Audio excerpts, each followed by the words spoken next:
The following production is part of the We Be Geeks podcast collective.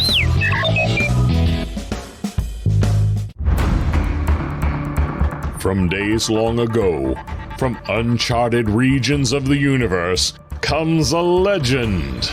The dream that came through a million years, that lived on through all the tears. It came here, the Fandom Nexus. Fabulous secret powers were revealed to our host as he plugged in his microphone. I have a podcast! Here he is, your Spider-Pan, Jeremy.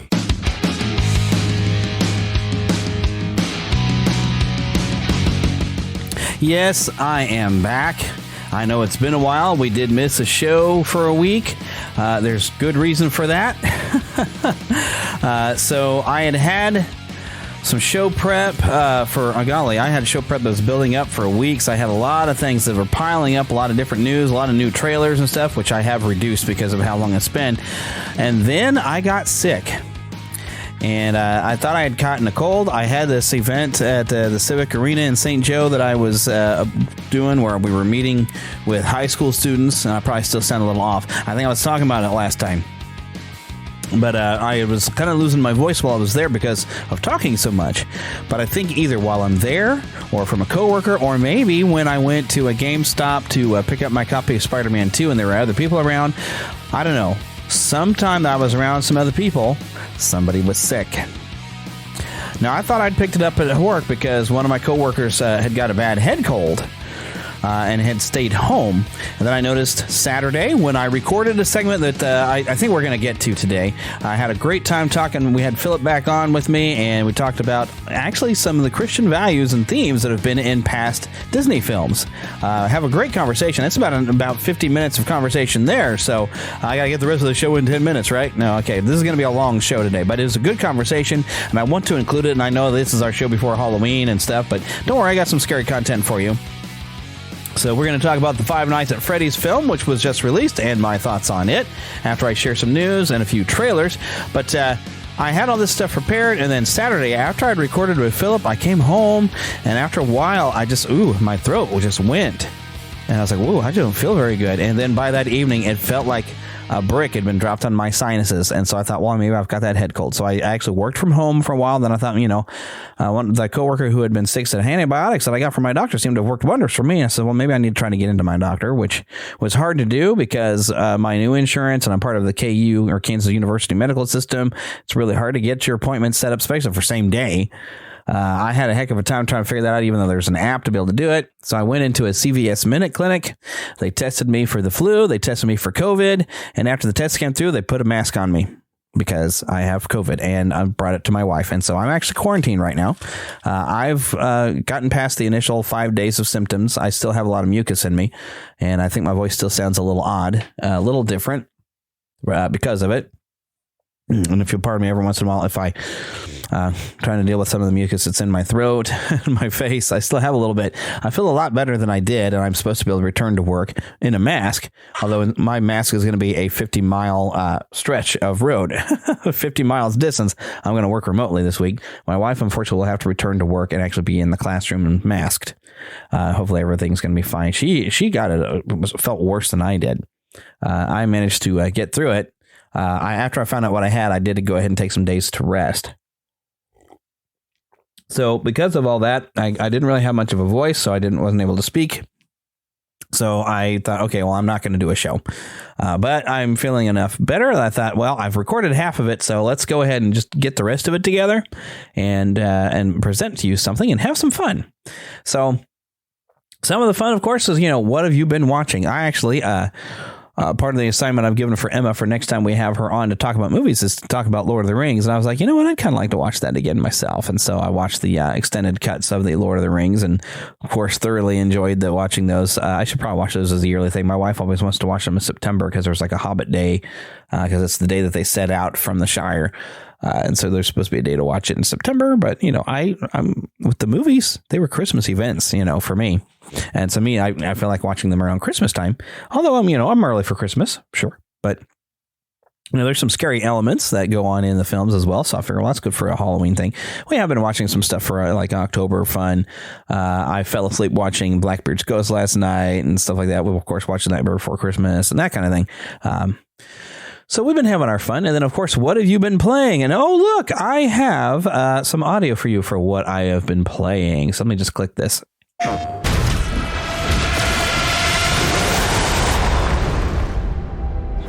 We have to talk. This is something else. I need your help. Are you sure this isn't something you can handle yourself?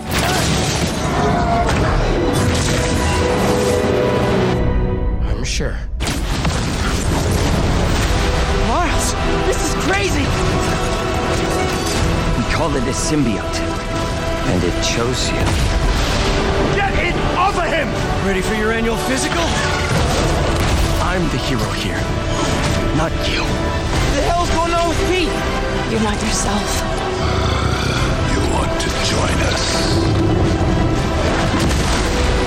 He's here. Fuck down the whole building! I know I can snap him out of this. We can fight this together!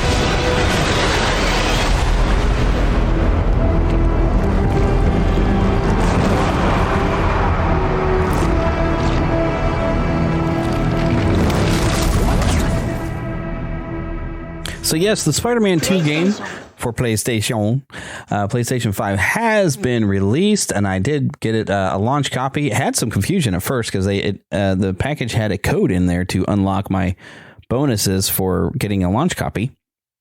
And then I also went through and I'd been saving some $10 PlayStation cards, which I still have one, and I unlocked the deluxe edition. Turns out, though, the disc, I couldn't get the code to work for the launch edition, but it turns out it was all programmed into the disc because when I started it up there, it says, hey, activate with launch stuff, and which it said yes, and I said, of course, yes, so yeah, I was able to get it with all the launch stuff.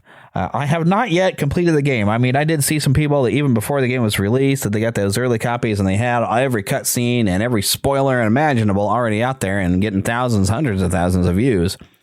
And I was like, well, don't you want to play it yourself and experience it yourself before you know everything? I mean, I did. I was like, nope. Although granted, I am, if you go to the official Neverland gaming channel, about an hour to 2 hours at a time. I have been streaming at least to Twitch. I think that's under the Spider-Pan. And then I've been exporting those videos over there, and I'm releasing them one per day. So I'm kind of ahead of myself because I play for a while, and then I take a break and I transfer the video and I schedule it for whatever day. But I have been playing. Keeping a pace of, hoping to get a platinum. Enough to where I think I can give a review of the overall of the game. And overall, it's a good game. They took everything they did in the first game and stepped up and added a few things. And getting that symbiote suit was actually really fun, although it didn't happen until I think halfway through the story. I have seen online a few complaints that people have had, and that it's very much pandering. And yes, oh my gosh, is it ever pandering at times?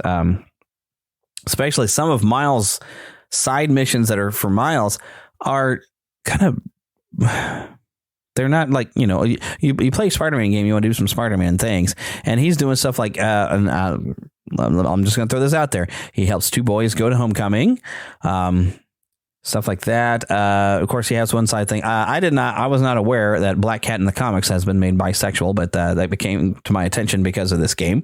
So I mean, you got stuff like that. You got some ridiculous missions that are like, why are we doing this? This seems like a waste of time. Even a side mission, like I'm sure we all told Insomniac, hey, you know what? That first game was just great, but we didn't want to play as, we want to play as Spider-Man.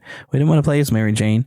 Didn't really want to play as Miles. Although, I mean, it was interesting in that. I see where they're adding it in the story.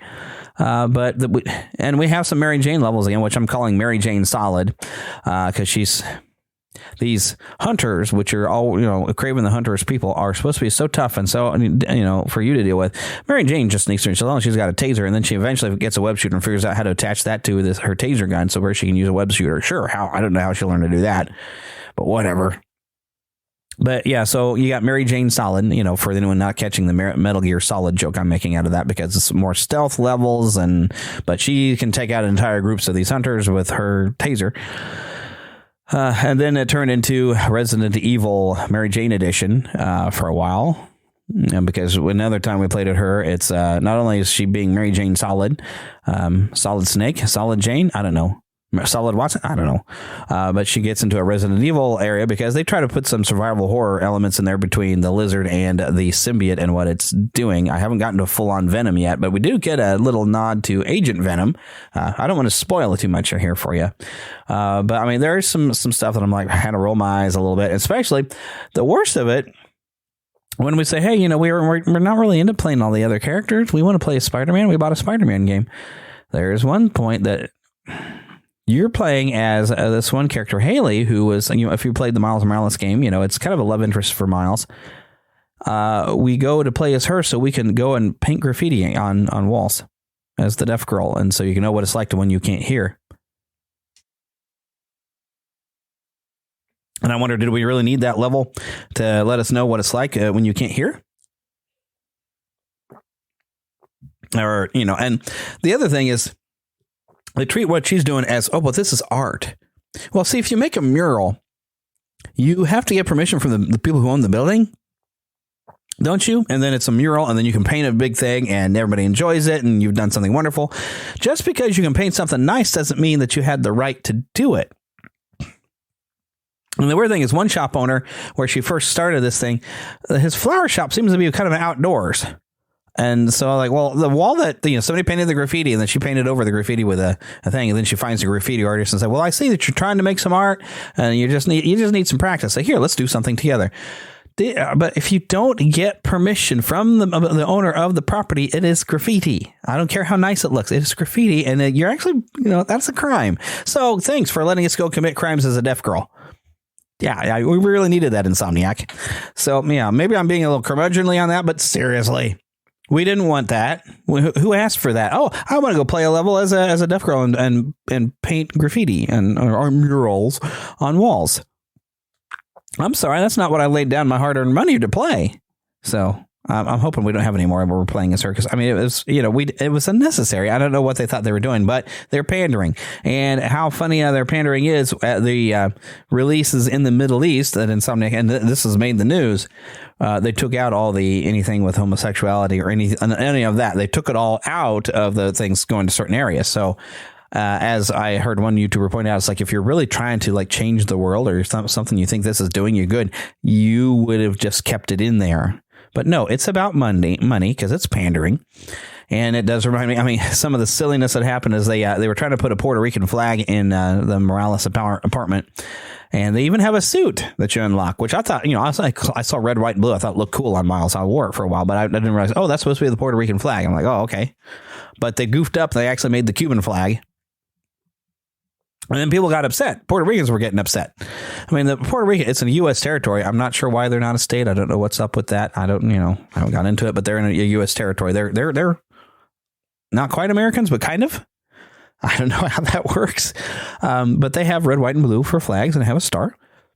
You know, and it's nice looking, and it looked kind of cool on a suit. But like on Instagram, where this news was coming up, I actually saw somebody in there. It's like, hey, yeah, don't mess this up. This one is our Spider-Man. And to which, and when I hear something like that, it's like, was the original Spider-Man not your Spider-Man too? Wasn't all of us as Spider-Man? Is Batman not all of ours as Batman or Superman? Or is Black Panther? Oh, hey, there we go. Is he not my Black Panther because he's not a white guy? Or any superhero not mine because they don't look like me? Because, hey, I'm a 46-year-old, slightly overweight, scrawny, unathletic guy. I don't look like any superheroes. Does that mean that they're not, not mine? Because I don't resemble them. That's not why we get into superheroes. It doesn't matter what color or anything like that. Where we have to have, well, this one is ours. That is a joke, because they're out there for all of us. No matter, what color they are or whatnot, they're out there. It's supposed to be for all of us, and we're supposed to all be able to enjoy. Why do we have to separate and claim? So that's something I really think the world needs to stop doing, is dividing us when we should be able to unite and be together and stuff like that, and just all enjoy. Because Miles is a good character, but I just having this discussion outside of the store, we really wish he'd get his own name. I was thinking, well, I don't call him the Electro Spider or Electric Spider, because he's got the cool kind of Venom electric powers.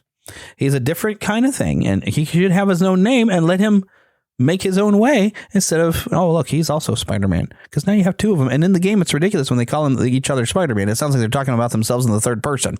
You have to stop and think, oh, you're talking to the other one. And it's kind of ridiculous. But overall, as far as a game goes, as far as a Spider-Man game, it is pretty good. I've heard some people say they didn't like the story as much as the original game. And yeah, a lot of the story with Doc Ock and everything in the first game was really good and is very personal on Peter. This, though, I'm enjoying it. I mean, it's seeing what the symbiote's doing. When the symbiote finally gets involved in the story, it really steps up. Because you got to go like halfway through and you got a lot of interesting things. But there's interesting, side villains, that are not part of the main story, but side villains you can go and deal with. Sandman pops up as the first villain, but in order to continue the Sandman mission, you have to do some side quests. Like Mysterio is a side quest.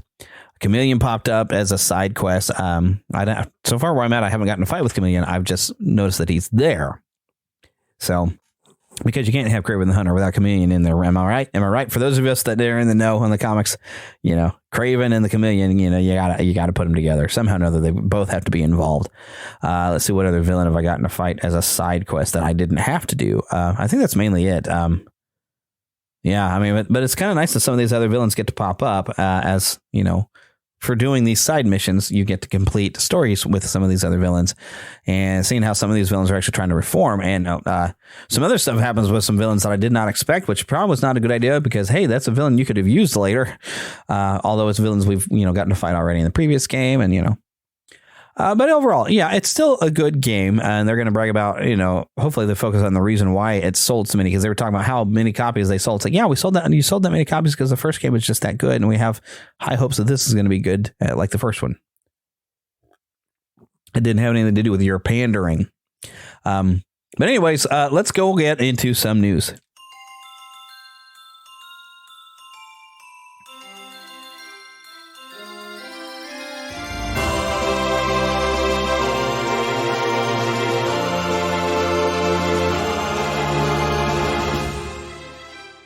Spanning the Disney and geek universe to bring you the best in comics, toys, movies, and entertainment.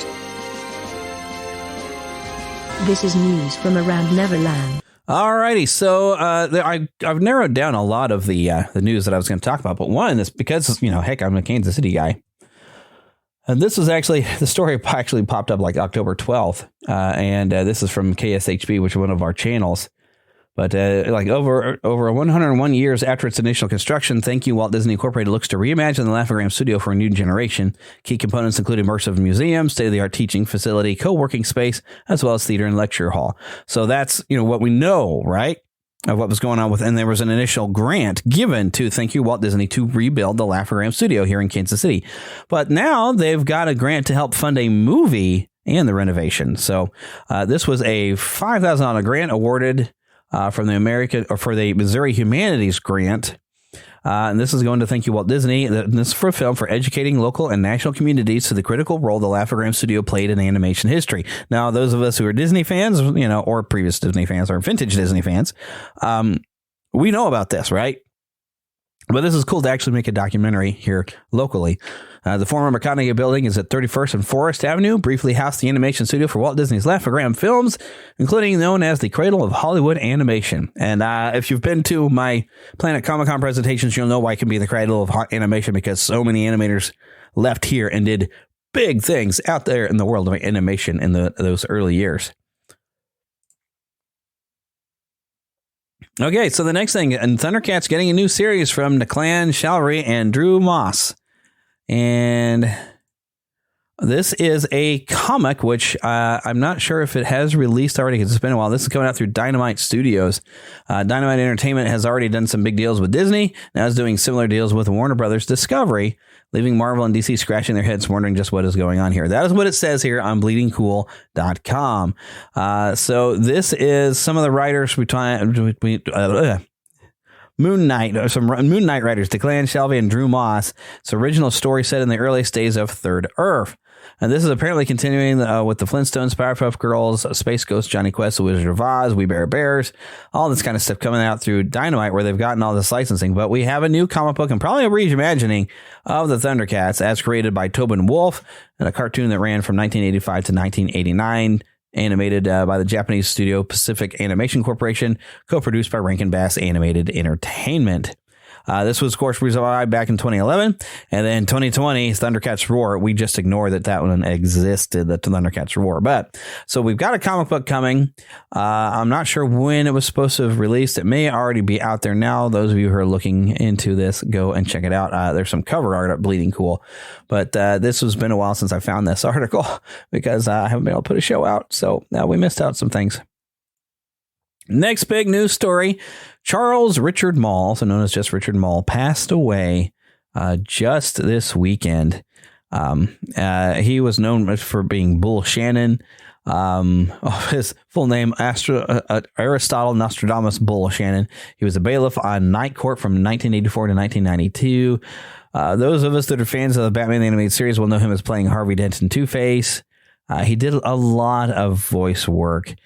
He was 6 foot by the age of 12 and just kept growing until he was about 6'8". He was just a really big member of the Kappa Alpha Order fraternity over at University of California, Berkeley. A lot of stuff in his career. 1977 film called Brigham. He appeared as Joseph Smith, the founder of the LDS movement. He played a lot of different things on Mork and Mindy. He also played Zushi in The Sword and the Sorcerer. I have heard of that movie, but I don't know that I have seen it. But some of his voiceover, which you're going to be more familiar with, he even played Scorpion on the Spider-Man animated series of the 90s, originally voiced by Martin Landau, which was interesting. He was the Abomination in the Incredible Hulk series, originally voiced by Kevin Scone. Also provided voice work on Batman Brave and the Bold as Lou Moxon.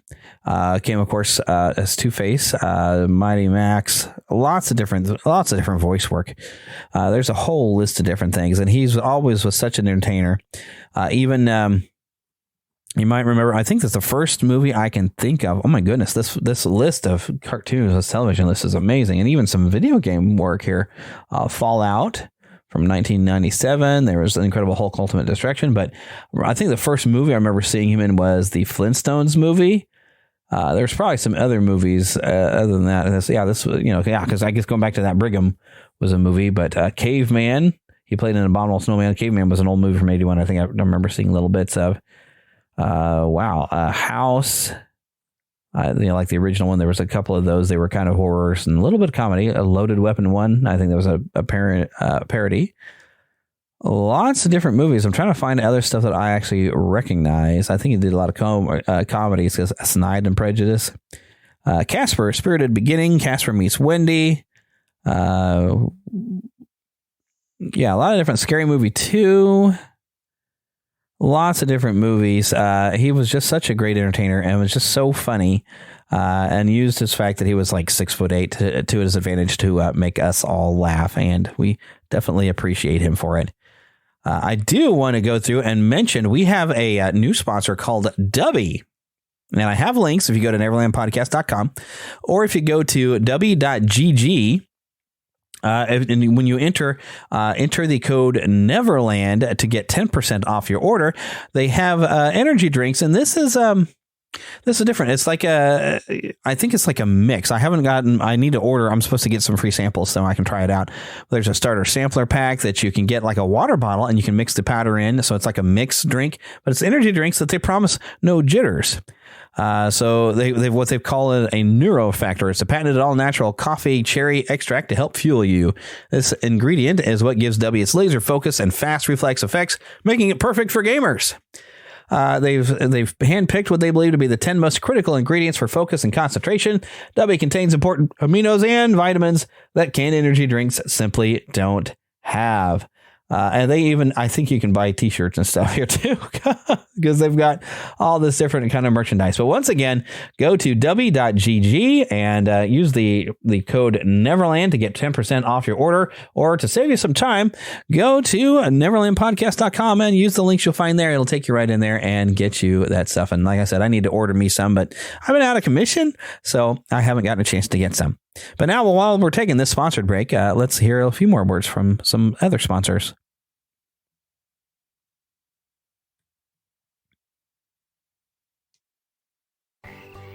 Mama, another gator got in the house. Another gator?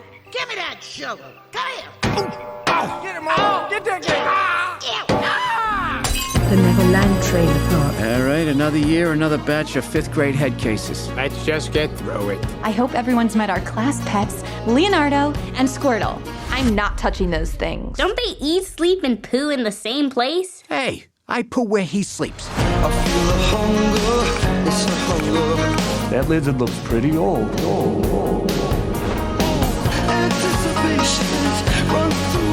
Do I look old? Thank you. No animal wants to be locked up. I wasted my life. This year, every student has to take home a class pet. This is my shot. Are you nuts?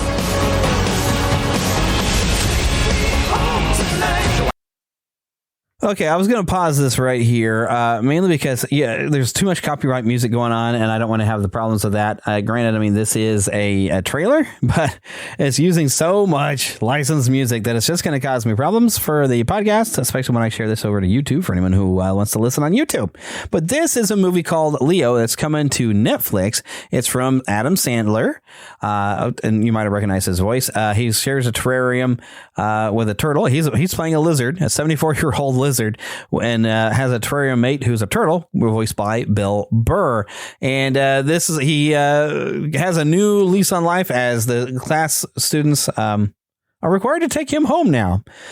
So just take me home tonight. We're just playing. If you get a chance to watch this entire trailer, like I said, I really can't share anymore because it was just really relying way too much on some other songs, and it was about to change to another song. It actually looks like it's going to be a lot of fun and goofiness. And I am actually interested in checking it out. The animation looks kind of fun and goofy looking. Here's something else called The Iron Claw. Some of you who are wrestling fans are probably going to already, when you hear that, you're going to think of something instantly. But it's a movie about the Von Erichs. Ever since I was a child, people said my family was cursed. Mom tried to protect us with God. Pop tried to protect us with wrestling. He said if we were the toughest, the strongest, nothing could ever hurt us. I believed him. We all did. Morning. Pants tomorrow, please, David. Perry, I want you to join your brothers in the ring. Yes, sir. I love that. Woo! Now, we all know Carrie's my favorite, then Kev, then David, then Mike. But the rankings can always change. What do you want in life, Kevin Von Erich? More ribs? I want to be with my family. You know, be with my brothers. What do you like to do with your brothers?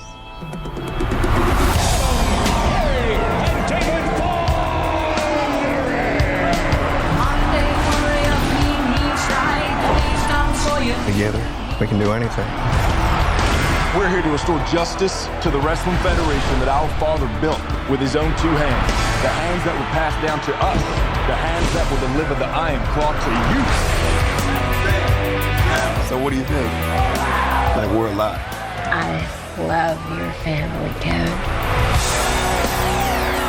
You gonna be an uncle? Yes, sir. Oh, man, that makes me so happy. I'll talk to you about something, Mom. Dad's too tough on us. You gotta say something. Baby, that's what your brothers are for. Feel that? You feel that? That's pressure. You're pushing too hard. I'm fine, Kev. Seriously, I'm just sick. I'm scared, man. It all out of control. That's a terrible accident. I should have stopped him. I need to think about my family. Your job is to wrestle. Live up to that deal, or we are through. I told you to look out for him! I just love being out there with you guys. It's the only thing that matters to me. The Von Erichs will forever be the greatest family in the history of wrestling!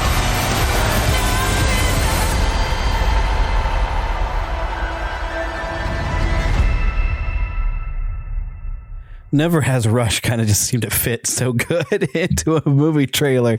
So this from writer-director Sam Durkin, starring Zac Efron, Jeremy Allen White, Harris Dickinson, Maura Tierney, Stanley Simons, and Holt Michaelini and Lily James. The Iron Claw comes to theaters everywhere December 22nd. That's, I got to tell you, there's some tragedy that happened in the Von Erich family, which they kind of hint at in there. It's not a happy story all the way through, but it's just interesting. That's one of wrestling's biggest families. But you know, did you see the Elvis movie? And you know, I did enjoy it. But you ever curious about Priscilla's story? Hi. What's your name? Priscilla Boyer. You like Elvis Presley? Of course. Who doesn't? What are the kids listening to these days? Bobby Darin, Fabian, and you. Just what is the intent here, Mr. Presley? You got women throwing themselves at you. Why my daughter? Well, sir, I happen to be very fond of your daughter. She's much more mature than her age. 21! 22. That's 22. You don't have to worry about her. Black hair and more eye makeup. I don't know if I like it. What do you mean you don't know if you like it? He's not like you imagine.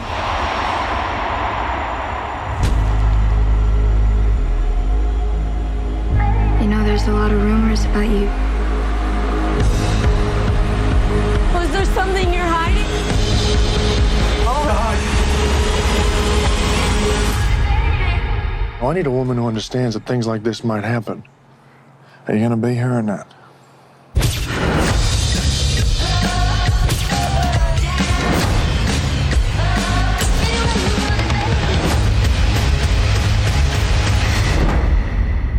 I want a life of my own.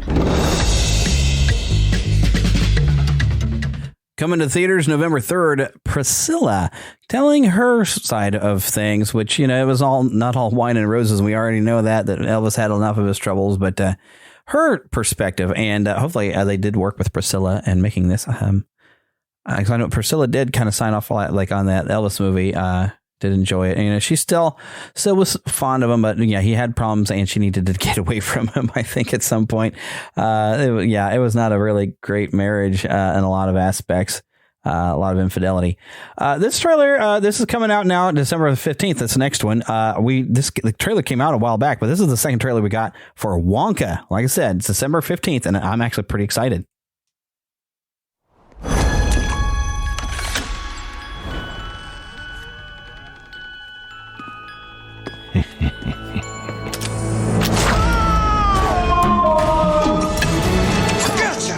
So you're the funny little man who's been following me.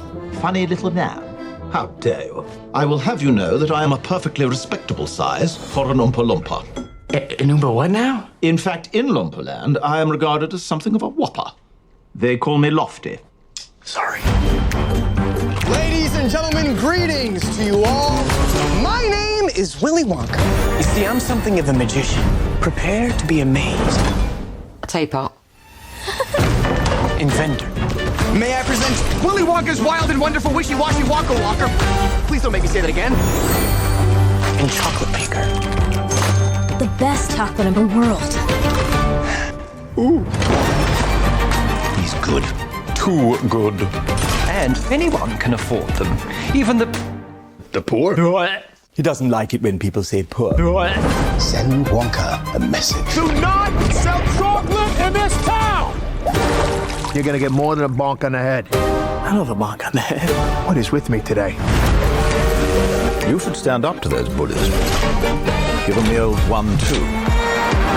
I got an idea. Where do we start? Making chocolate, of course.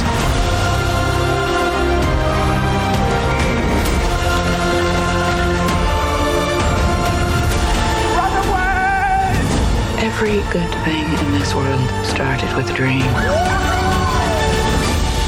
So you hold on to yours.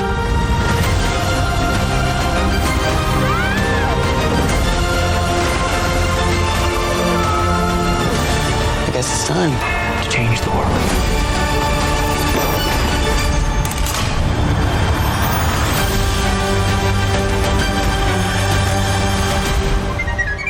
Lumpa, lumpa, dumpa diddy.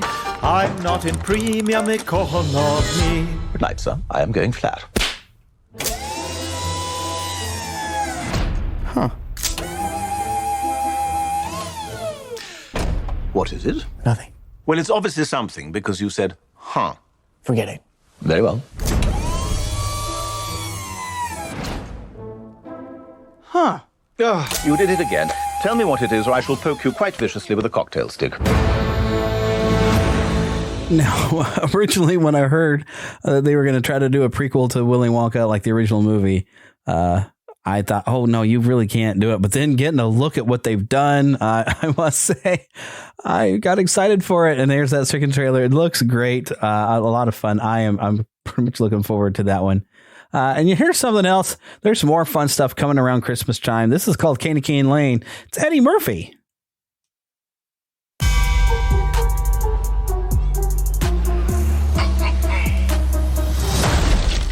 I need your breakfast amount of reindeer. What? Why are you like this? Thank you so much, baby. Look. Got a lot of spice. Wow. Merry Christmas. Oh, hey! What's Christmas without a little terror? Check that list twice. What was your Christmas wish? I just want it to be the best Christmas ever. Oh, ignore all the fine print. Honestly, it's like you're signing your life away.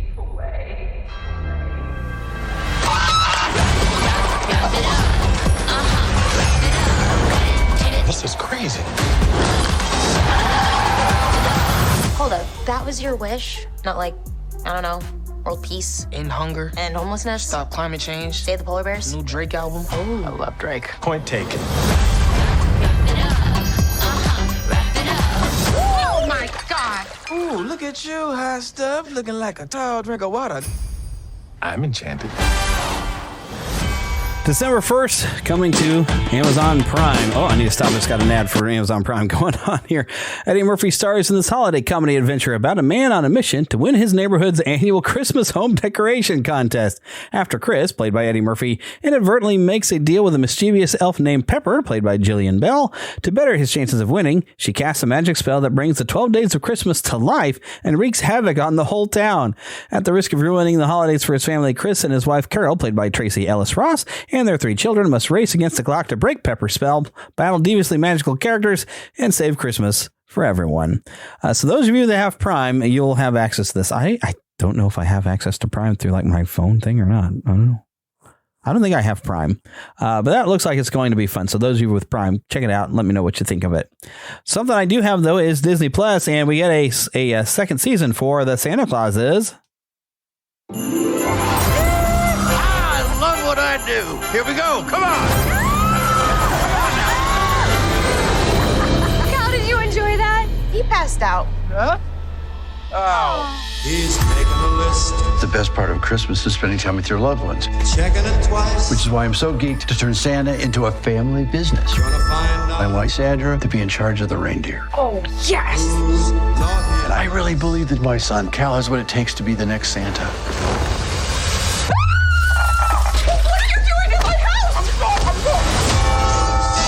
We gotta make North Pole history part of Cal's training. Who's Magnus Antis? The Mad Santa. Is that something for us to worry about?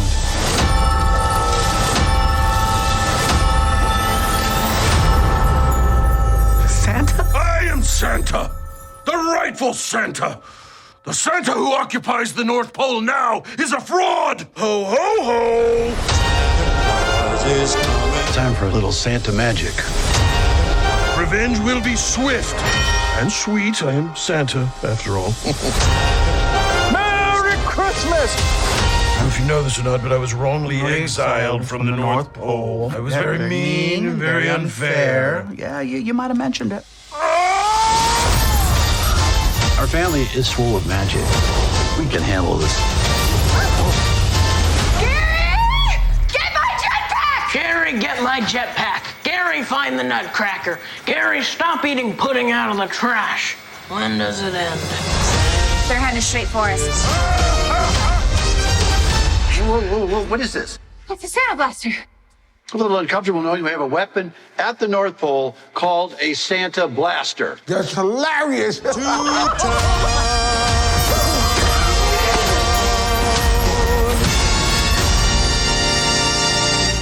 And Merry Christmas to you.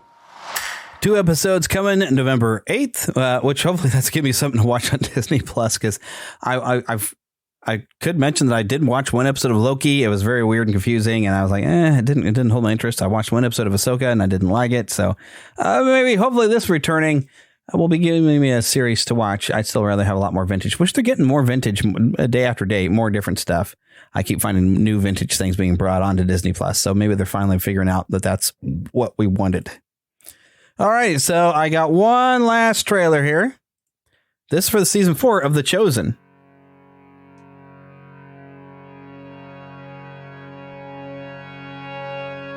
It's time. What wondrous love is this? Oh, my Listen carefully soul. to my words. Oh, my soul. There are those for whom this will set off a series of events. What wondrous love is this? Oh, my soul. My followers won't understand. The Son of Man must suffer many things. But you are the Son of God. What wondrous love is this that calls the Lord of bliss? I know it's hard. Man makes it much harder. To bear the dreadful curse. When he leans on his own understanding. To bear the dreadful curse.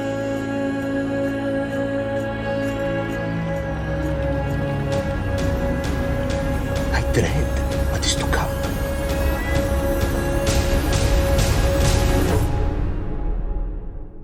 Storing nearing its end.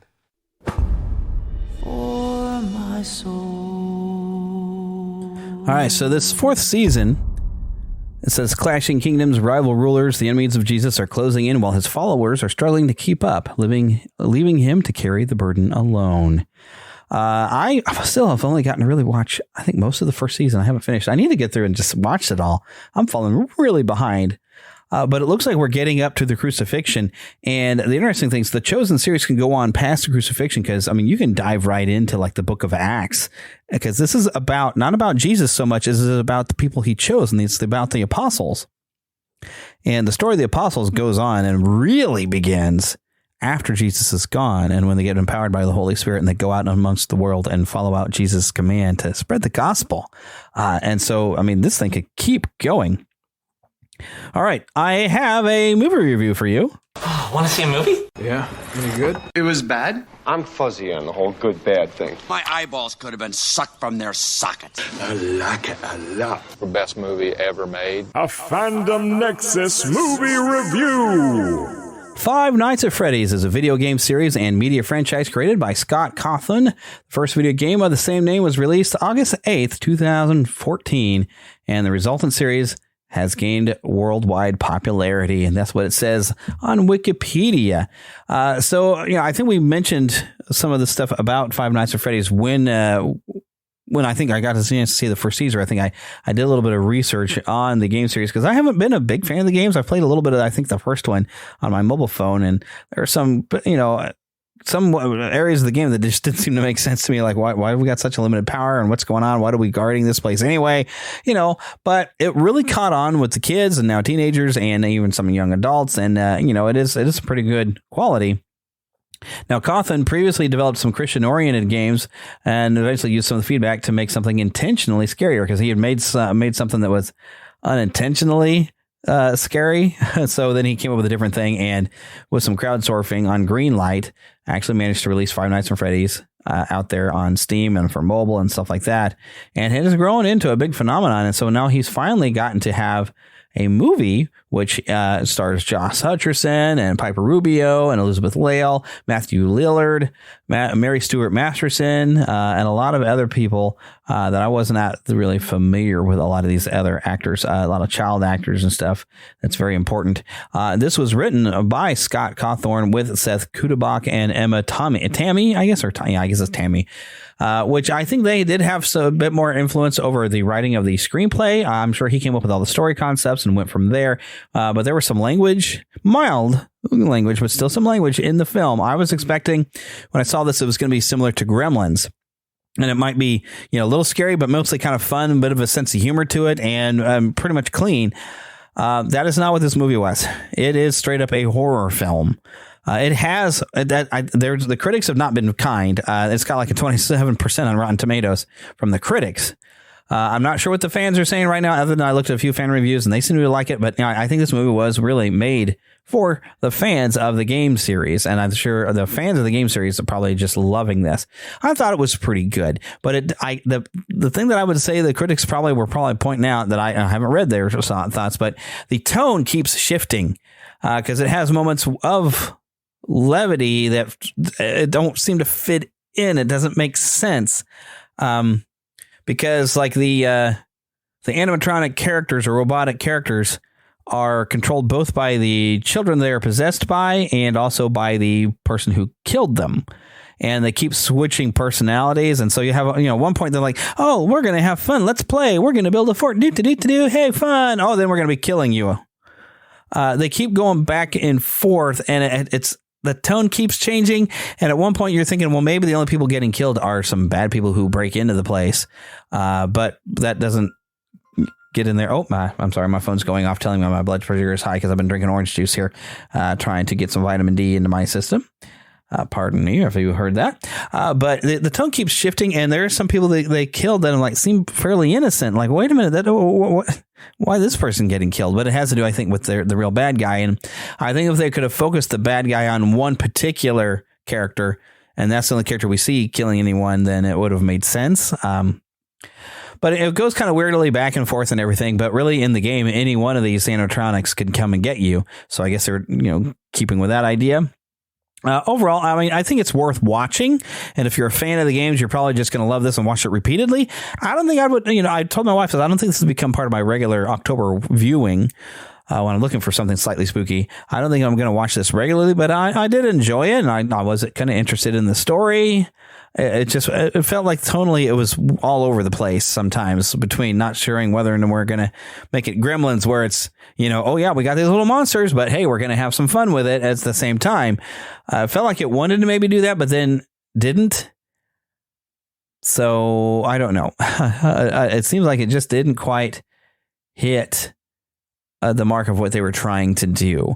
So, if you're a fan of the games, I think it's definitely going to be worth for you to watch it. You're probably going to love it. If you're at least familiar with it, you might want to just check it out just for, just to look. But it's maybe not going to be the greatest movie you've ever seen, but I think it's worth viewing. I don't know if it would have been worth going to the theater. You can watch it right now on Peacock if you have that available to you. And that's what I did. I watched it on Peacock. And I think that was worth the price, not having to pay anything additionally to watch it. I don't know if I would have paid money in the theaters. Well, I probably would have went to the theater because it looked cool. And, I thought it was going to be more fun than it was, but it really was not a fun movie. It was a straight up horror movie. So there's PG-13. Yes, it lives up to that. 13 and over. Don't take your kids thinking, oh, well, it's a little game with a thing. No, even if your kids play this game, this movie is not for them.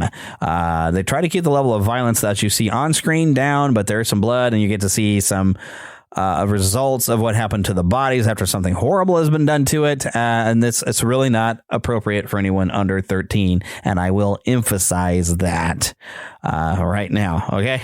So it has been said.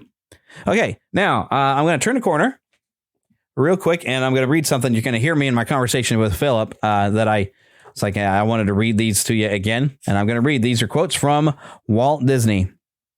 Deeds rather than words express my concept of the part of religion should play in everyday life.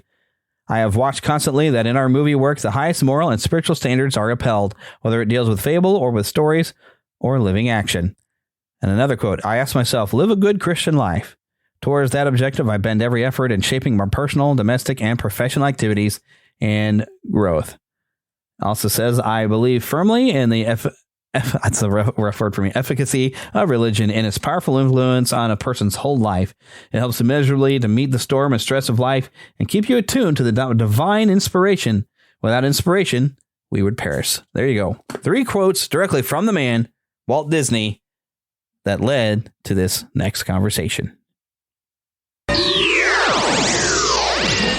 All right, so now we have a very, very special segment. I don't know what to call this. Our main topic for today, and this actually was inspired by a sermon actually given here in the very church that we're sitting in right now, where you mentioned Christianity and Disney. Yeah. Briefly, it popped up, and I was like, huh.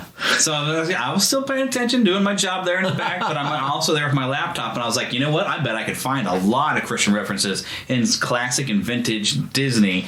I meant to bring 2 things with me today. My glasses so I could read better, and my book that I quoted from last week that had quotes from Walt Disney of how his faith played into his life and also into inspiration for his creativity. Yes. And I meant to read those again today, but Lost Boy Philip is back again. Hey, how you doing? So, and him being a pastor, I figure who else you were going to say? Plus, you being a Disney fan, and you're the one that mentioned it. Oh yeah, I love classic Disney and like Christianity too, don't we? Oh man. It's my every moment of the day, really. Every moment, every hour. I thought every hour. Jesus Christ is my best friend, and he helps me. Many times I say stupid things, just like everybody else. I make my mistakes, but many times the Lord God helps me. The Holy Spirit's my muzzle, and sometimes I mess up and say stupid things anyway. And then I start to feel guilty. That's what the Holy Spirit does, and then I learn from that and remember it next time when I start to. Muzzle me, Lord, muzzle me. And it does always, it reminds me now of, I was listening to, so those of you familiar with James Kennison of That Story Show, and he's also got another podcast he does called The Gospel of Kennison, but he's talked about some of his struggles, and he even has another podcast for it, because he's a former children's pastor. Sure. And so he started another podcast, which is Less Than Christ-like. That he calls it. I like or that. Not quite Christ-like. I like that, though. But he likes to go through, it's like, it's about the fact that this isn't easy. Sometimes we struggle. But he brought himself to tears one time. I was listening to his The Gospel of Kennison, and mainly because he deals with depression and all the things he does. And he says, there's times he tries to let go of God, and in tears, you can hear it in his voice, God never lets go of me. Amen. And that's when we screw up, like you're talking about, when the Holy Spirit got convictions of stuff, that's because God didn't let go of you. When you when we a little bit, God's like, hey, come here, child. In fact, I'm pretty much done, almost done. I'm working on a sermon right now. I was working on it when you came in here. Working on a sermon called Fallen, and it's for tomorrow. And I'll be speaking about the fallen angels, the demons, and that is for tomorrow, and how their constant job, their constant mission, if you will, is to make us fall too. Yeah. So Satan can stand there and point the finger at us. That's exactly accuse right. us. That's what he does. His constant job is to make the lost fall farther away, and to make those who are children of God fall, so that the fallen can stay fallen, and point at those who are already saved to have a horrible example, so that the fallen will stay away, further away. Yeah, because when we mess up, when God shows up, he just calls us to repentance and forgive us. Satan will give you guilt and hold you down like a brick with just guilt and make you useless. And those who stay disobedient, those who are disobedient, a lot of times, I'm talking about those who are immature in the spirit, will want to stay immature so they don't feel very guilty. And I say very guilty because the Holy Spirit will make us feel guilty, but when you're an immature child... Well, there's a difference between guilt and convicted. There you go. Because guilt is like an emotional weight, and it holds you down and it doesn't bring you back. Conviction brings you to repentance and brings you back. That's exactly right. That's the difference. What you a lot of times will try to do when you're a child, and I say, and I'm not talking child spiritually speaking, I'm talking about a very immature child of God. Yeah. It doesn't mean you're not saved. It just means that you're still growing. You're growing and very immature, and almost enjoy it if you're not very close like you should be. That's so true. You stay in that. And because let's habits. be honest, there's a lot of kids who are immature little brats, and I'm talking about in real life, immature little brats, but they're not been raised right. and they enjoy their immaturity. And some people say, oh, that means they're not the child of God. No. Let's go back to the real child. A real child is still a child of their mother and father. Yeah. But they're not been raised to be obedient. Just like a lot of true Christians. They are Christians, children of the Lord, but they've been raised by either their church or other people they've heard of to be a disobedient little child and stay disobedient and enjoy their disobedience. And that's the sad truth. Yeah. That reminds me actually of something I guess it was something. It was a YouTube post. It wasn't a video from. And I think you shared one of his videos and everything. But I like to watch him. Cap. I can't think of his last name now. But he was sharing something and everything, and asking what were you delivered from, and what is one of the. It's like everybody share with me some of the miraculous things God has done in your life, and a lot of it is what they've walked away from. Yes. And in one comments where this one, I believe it was a woman, that she was fully in a homosexual lifestyle, that God has healed her completely. It's like He's changed her affections. Everything has changed for her. One person I saw in a comment, and it broke my heart. This guy was saying, it's like, well, I planned one day I'm going to do that when I get to my deathbed, because I want to live my lifestyle right now. And I said, my friend, you are gambling with your very soul, because you're not guaranteed a deathbed. You could go out and get hit by a car, have a sudden heart attack. Anything could happen to you. And because you were trying to delay, you don't get that chance. And if the life you think you're enjoying now is no good. The life you can have in Christ is so much better than what you're settling for. Exactly. And I hope that some of that is taken to heart and sunk in, but it's hard to win souls over social media. Yeah, but that's it. But that broke my heart when I read that. I was like, don't delay because you want to live the way you want to live, and say, well, I'm going to repent later, and I'm going to come to Christ later, but I don't want to have to change. Well, it's like what he's settling for is a piece of happiness instead of true happiness and peace. He won't have joy. He'll have pleasures of this world, and it'll feel good for a season, but it's a slavery. That's right. It's a slavery. True peace and joy. And we're going to talk about peace and joy. Yes, it's coming. That's it. But one of the things, one thing that I think when I heard what the difference really between guilt and conviction, almost forgot that this is really good, because guilt makes you say, oh, I am scum. I am just horrible. And it's just depression. It just brings you down exactly where Satan wants you. Where conviction, when the Spirit gets a hold of you and you're like, oh, I should not have done that. What's the first thing we just, oh, God, I am so sorry. That's it. We've repented. That's like the difference is us holding down like, oh, I am just horrible. I am the worst person ever. And that you will never grow that way. I think a lot of times with guilt, you put your head down, but you keep walking that direction in that road. Yeah, you'll keep going. Yeah, you're not looking the fact that you need to change direction. Is you hit the brake, you turn around, you walk right back. And God always with open arms says, come back, child, come back. That's it. The prodigal son was feeling guilty when he was sitting there looking at the pig eating. Right. But when he was convicted, he said, I could have had better. And he turned around and went walking back. He repented. He turned his life around. There was the father waiting. And he slaughtered the fatted pig. Yes, he did. It's time to go. Or fatted cow. Well, either way, it's fatted calf. Yeah. It's a calf. It's meat. He went from a pig to a calf. There you go. I like a good ham sandwich. But hey!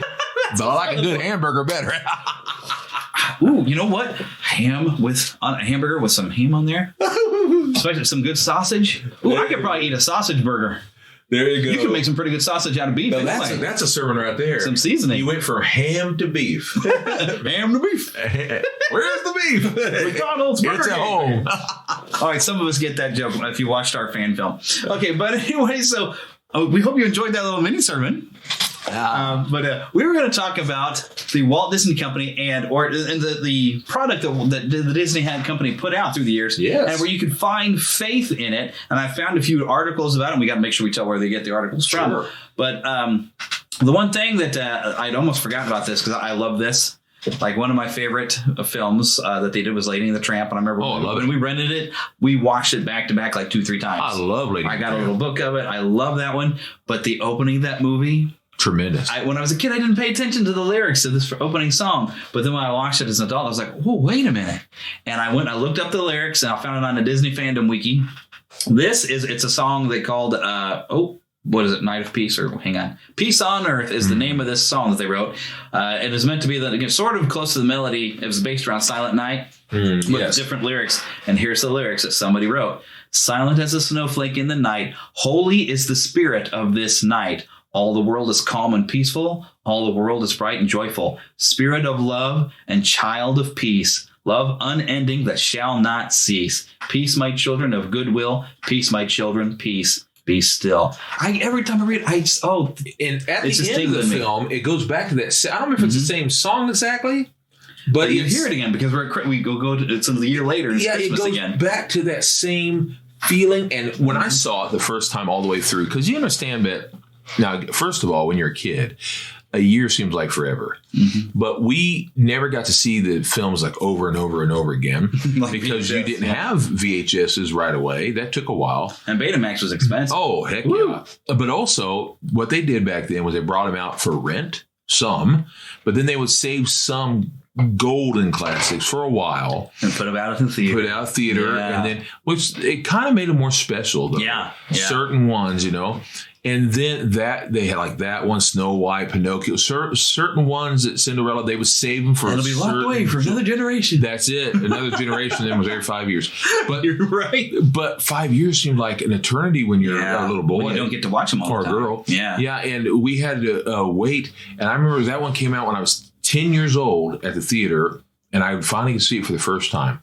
All the way through. So I see bits and pieces every year. Whether it be Christmas, Halloween, whatever. They show bits and pieces of it. Halloween, they'd always show we are Siamese. Please. Yeah, they show that because they're the evil. And then they would, and they were. And then they mean cats. Yeah, they're mean. But we're going, of course, from a movie that's about the love of dogs. So they were mean. Evil. Yeah. But those were bad cats, but they're not the example of what cats are. No. But as an owner of 3 kitty cats. Well, they're evil cats, but there's also evil dogs in some of the movies, It just depends on what you're talking about. You babysat an evil dog once. Oh, my goodness. And I've had evil cats. I used to own an evil cat. It was in my. But anyway, all that being said, and it was partially Siamese, incidentally, which at that time in my life I had it. But though when we went and saw that at the theater, it just happened to be Christmas Eve. Oh, and perfect. So when we saw it, I remember that you get that kind of what I always call Christmassy feeling, kind of magic, Yeah. And by the way, that's what Disney was usually talking about when it's talking about magic, that feeling, that emotion, that not literal usually. And that's how I've had that feeling, where I'm there with my family, we're all having a good time and we know Christmas is coming. So I'm seeing that, and at the end it's happening again. And it felt so magical. And it gave me all the little feelings, the goosebumpy feelings, and I felt so good. Kind of like I get when I read these lyrics. Yes. Let's even break down some of this. Because, of course, holy is the spirit of this night. It's the Christmas night. The holy is the spirit of the night because it's the Holy Spirit himself. Right. And what it was really about. And all the world being calm and peaceful, and all the world is bright and joyful. It's celebration. And it's not just happiness, it's joy. Joy. It's joy. Yes, joy unspeakable and full of glory. That's right. And even, the spirit of love and child of peace. Amen. This is the child. This is Jesus coming into the world. And a lot of people don't understand. They're like, oh, peace, goodwill towards men. You got to look, what's happening? It's God made his peace with us. It's not talking about with God. It's not talking about the puppy. What in the world? Oh, Philip's clock is going off. But yeah, we're not talking about like a regular world peace here. We're talking about God who had enmity with us because we had declared, we rebelled against him. He's making peace with us and showing his goodwill toward men. Yeah. That he had goodwill toward us and he made peace with us through this child that died and took our place. Isn't this awesome? Yeah, that's right. Again, the movie. Can you tell I get excited about this? They wasn't talking about the puppy in the film. Yeah, they ain't talking about puppies. Nor the baby. But I'm even talking to like in the Bible, when people love to say, oh, peace on earth, goodwill toward men. When you know what that really means, it's not because, we just want wars to cease. Well, of course we do. Especially at a time like now. But it won't until Jesus comes back. He'll put a stop to all of it. But it is God who made his peace with us by finding the way, making the way for us to have our punishment placed on someone else. So now he looks at us. He sees his son. He fills us with his Holy Spirit. It's amazing. When people say that, I'm clapping here. They talk about peace on earth, like everyone be nice to each other. And it's not talking about that really either. I mean, that's nice, and we should be peaceful and kind. Yeah. But that's not really what's talking about either. That's not what he's talking about. It's peace on earth because God has a goodwill towards man. He is peace. He loves us. He's the peacemaker. Exactly. And he made peace with us. Amen. By sacrificing his own son, his own self. That's why it's amazing. That's why I can be calm and cool because no matter what happens, even if the worst of worst was to happen to me here on earth, I know where I'm going. Exactly. Not because I deserve it, because I don't. Yeah. But I know where I'm going. Yeah. When we get what we don't deserve, it's a real good thing. Hallelujah. Said. Hallelujah. That's a great one. Who said that? When we get Newsboys. I like when we don't get what we deserve, it's a real good thing. When we get what we don't deserve, it's a real good thing. Amen. Woo. All right. Now I'm going to move on to some other stuff because we've got the Jungle Book. Oh, look. Which now I forgot that actually, I believe it's Bagheera who says this. Yes. Well, there's a quoting of John 15:13. Greater love has no man than this, that he laid down his life for his friends. That's exactly right. This is off of BaptistMessenger.com, off of an article somebody had written, wanted to share stuff. And there's something that Jesus said directly, and it's absolutely, he's kind of hinting to his apostles there. It's like, hey, no greater loves than you lay down your life. Yeah. He was going to do it. He was getting ready to do it. He's getting ready to do it, and it's like, no greater love than that. I'm sorry, Whitney Houston, you got it wrong. She said the greatest love of all is loving yourself, learning to love yourself. No, greatest love is laying down your life for your friends. Self-respect. Now, learning, is one thing. yeah, and there's one thing is. Because we all, in some fashion, love ourselves unless there's something really wrong and there's that genuine hatred you have for yourself. Because there are people like that and they suffer through that. The Bible actually says that we're supposed to be last as far as our love goes. We're supposed to love our enemies before. So that doesn't mean having lack of self-respect, right, or insecurity. It doesn't mean that. And do you feed yourself? Do you brush your teeth? Do you comb your hair? Yeah. You're taking care of yourself. Yeah. That's love. Love is an action. And if you're doing things to take care of yourself, you are actually loving yourself. But there are people who do hate themselves, and I'd say really also loving yourself is having the opposite end, where you're not hating yourself. And if you have that problem and you do hate yourself, then seek some help. Amen. Please. And I prefer some Christian therapy and everything, because one thing to help, if you really, really hate yourself, if you think about just how much God loves you and what he was willing to do, then maybe you're valuable and you're worth loving it, because you're worth dying for. This is one thing I've had to tell myself. I mean, you all don't know me, but in truth, I personally have gone through depression through much of my life. I take medication for that now because I've gone through brain surgery, 7 in fact. I have had 4 brain tumors. With that, it came depression. And with that, I've gone through a lot of other things. But the thing that I can tell you is that I have had to remember, I've been insecure before even that, because most of my life I've been insecure. But I'm not insecure anymore through the most part. I have to fight it because the enemy loves to attack us. Yeah, loves to get you. But here's what I have to remember. Sometimes my insecurity, where I'm attacking myself, trying to tell me I'm worthless and all that. Well, first of all, I'm not. Because Christ came, the Lord God came in the form of his son, Jesus. He died for me. So when I'm saying that I'm worthless, well, first of all, that's like saying that God died for someone who's worthless. And that's not true. There's no such thing as a worthless person. There's people who do worthless things. You are a pearl of great price. Amen. I mean, I've told this to someone once before. They said, well, what about? And they gave me different examples. I won't even name them right now. There's no one on this earth, talking about humans, no one on this earth who's ever been worthless. They've chose to do worthless things. Name the worst person of all time. Even that person chose to do worthless things. It doesn't mean they're born worthless. Exactly. Davy Crockett. No, he wasn't worthless. King of the Wild Frontier. Yes. Well, I'm just trying to keep us going. I got a lot of stuff I want to talk about. So it reads here, there's a scene where Davy, this is off of Davy Crockett, King of the Wild Frontier. Of course, we all know the theme song, but Davy's fighting an Indian chief named Red Stick. Davy wins the matchup and spares Red Stick's life. When Davy is asked why he let Red Stick live, he responded with one of the 10 commandments, thou shalt not kill. Amen. Or more specifically, thou shalt not commit murder. That's it. Because there's people who they can't seem to get that around, because in the same Old Testament where you have those 10 commandments, you have God sending Israel into war and God himself killing. There's a big difference between committing murder and you having to fight to save your own land and defend your homeland, which it's unfortunate. God, I'm sure, does not like war. No. And if he'd had his complete way on earth and Satan hadn't corrupted us, there wouldn't be any there war. was no killing back then. Right. But I will say back then, whenever that Bible was written at the time of David Crockett, and even when that show was brought up, there pretty much was only one version of the Bible that we all knew well, at least. King James. Yeah. I'm not saying there was, at that time, there probably had been more than one in English, but that was the only one that was really done well. Yeah.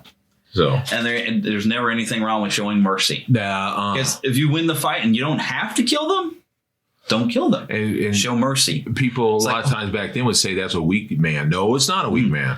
That's someone who's won. But that's one of the only things that I've said about John Wayne. I love John Wayne. Yeah. But that's one of the things that he said, a man don't cry. That's a weak. No, John, I disagree with you, man. Jesus wept. Jesus wept. That's right. He's the toughest man you've ever seen in your life. That's right. Duke. I love you, brother, but you're wrong. I'm trying to think of the name of the guy who was like who he took all those captured and it was World War I think. World War I. You're talking about Sergeant York. Sergeant York, and he became he was Christian. He didn't want to kill anybody. He didn't want to go because now he was actually a lieutenant, but they called him sergeant in one news report, and so everyone started calling him sergeant. Alvin York. He showed mercy to his enemies. Alvin York, red hair dude with the red mustache, and it's a great movie. Oh, it's a great movie about him. Oh, great actor, man. All right, we'll move on to the next one. Okay. Now, when I mention this one, those of you who've seen it, the tears are going to start falling already. Small One. Oh, I love that.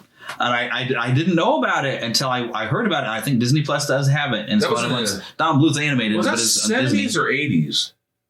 It was before Don Bluth got fed up and left. So I think it was like early 80s. Yes. I think it was around the time of Fox. Right before he went. I think Fox and the Hound is where he finally had his fill because he said they weren't doing things Walt's way. Yeah, he was all right. And he was right, and it got worse. But I like their description. It says, I can't watch this movie anymore. I get too attached and emotional towards a small donkey that is aging and deemed to be no longer useful for his owner. I'm tearing up right now and thinking about it. Okay, I'm not. The writer of this article is. But you're getting there. But I was getting there. But I do the same thing when I think of the scene in Dumbo where the flying elephant goes to meet his mother when she is locked up. Oh, that makes me... That gives me the tears. If you're unfamiliar with Small One, you should check it out. The ending may be obvious, given that the movie takes place in biblical times, but it's still powerful. So it's just saying like this worthless donkey carried the King of Kings. That's... So like they also, if you ever watch Nestor the Long-Eared Donkey. No, that's another one. Same thing. But they both get to me. They really do. Because really, we don't know a whole lot about that donkey. No, we don't. I think these are the donkeys that carry Mary, is what they're going through. It is. We do. It was a cult that Jesus. But who was Mary carrying? The King of Kings. So they're carrying the King. A very important job because Mary, she's about to give birth and she needs to get to town. If you've ever seen the movie The Nativity, there's a great. I love that movie. Now we don't know some new Nativity movies coming out this Christmas. We don't know everything that happened. But you can take some liberties there and know that there's truth in it, even if you don't know exactly the story. There's some things you shouldn't take liberty on. You can apply what we know in history of how times were at the time. There's some things you shouldn't take liberty on. There's other things you should. I mean, you can. And there's other things you shouldn't. I mean, knowing what happened exactly between the death and the resurrection, that you should not play with. There's other things that you can not play with, but just assume things. Yeah. But in this... it's really great to see in that movie. I was talking about the Nativity when you see Jonah. Hello, I'm going to get it right. Joseph taking Mary on that donkey, and he has to go through the rivers and everything, and the Niles and all this, and you see that he's really in a lot of pain, and to see them bonding through that time is such an amazing thing.